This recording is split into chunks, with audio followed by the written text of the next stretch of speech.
பஞ்சர bed.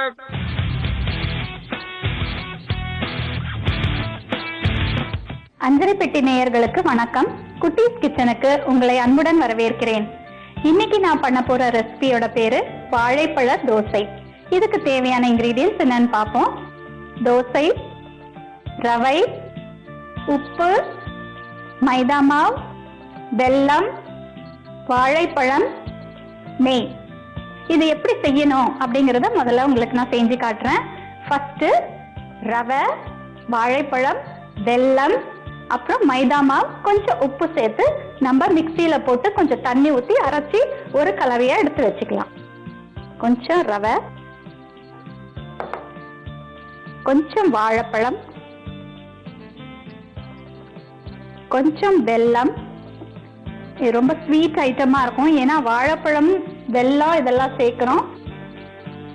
கொஞ்சம் மைதா மாவு,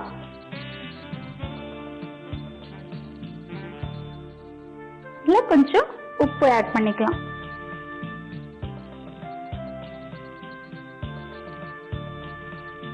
தண்ணி ஊத்தி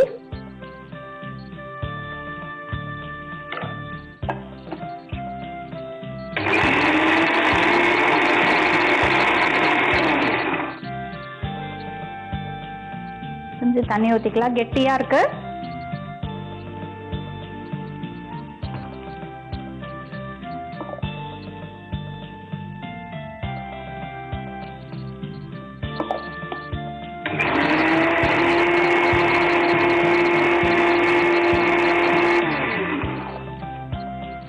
ஓகே, இதை இப்போ ஒரு பவுல்ல ட்ரான்ஸ்ஃபர் பண்ணிக்கலாம்.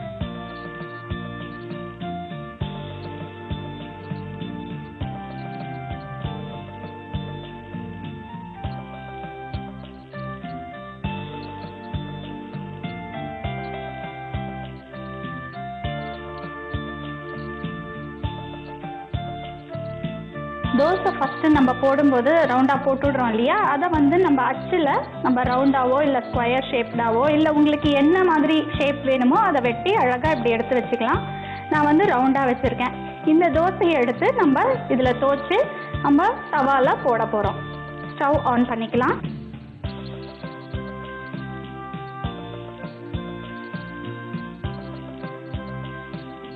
தவா சூடானதும் கொஞ்சம் நெய் ஊற்றிக்கிறேன்.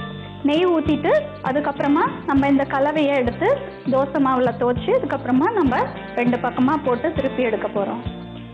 சூடாயிடுச்சு. கொஞ்சம் நெய் ஊற்றிக்கிறேன்.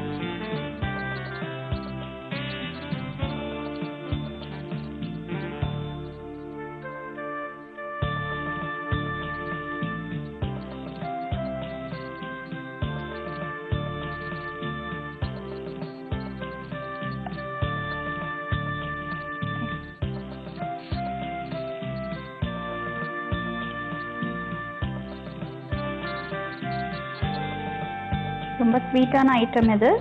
நான் வாழைப்பழம், நம்ம வெல்லமும் ஆட் பண்ணியிருக்கோம். ஏலக்காய் தூள் கூட நம்ம ஆட் பண்ணிக்கலாம் இதோட.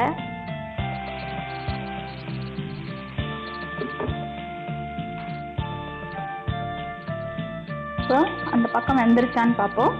நல்லா வெந்துருச்சு. திருப்பி போட்டுடலாம்.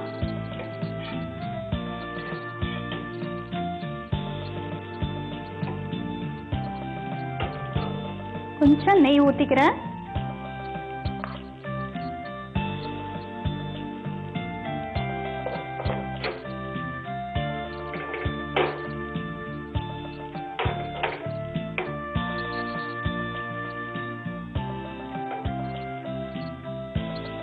இப்போ இந்த பக்கமும் வந்தாச்சு.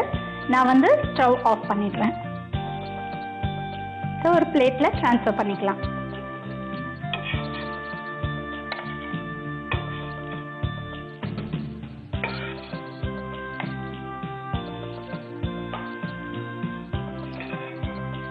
வாழைப்பழ தோசை ரெடியா இருக்கு. இது எப்படி செய்யணும் அப்படிங்கறது ஒரு சின்ன ரீகேப் நம்ம பார்ப்போம்.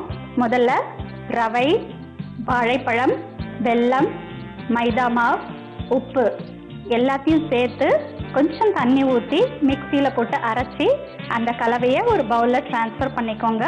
அதுக்கப்புறமா சின்ன சின்னதா ரவுண்டா தோசையை வெட்டி வச்சது அதை எடுத்து அந்த கலவையில் தோச்சு ஒரு தவால நீங்கள் போட்டு நல்லா 2 பக்கமும் வேகிற மாதிரி நல்லா ஃப்ரை பண்ணி ஒரு பிளேட்டில் ட்ரான்ஸ்ஃபர் பண்ணி எடுத்து வச்சுக்கணும். நம்மளுக்கு வாழைப்பழ தோசை ரெடி ஆகிடும்.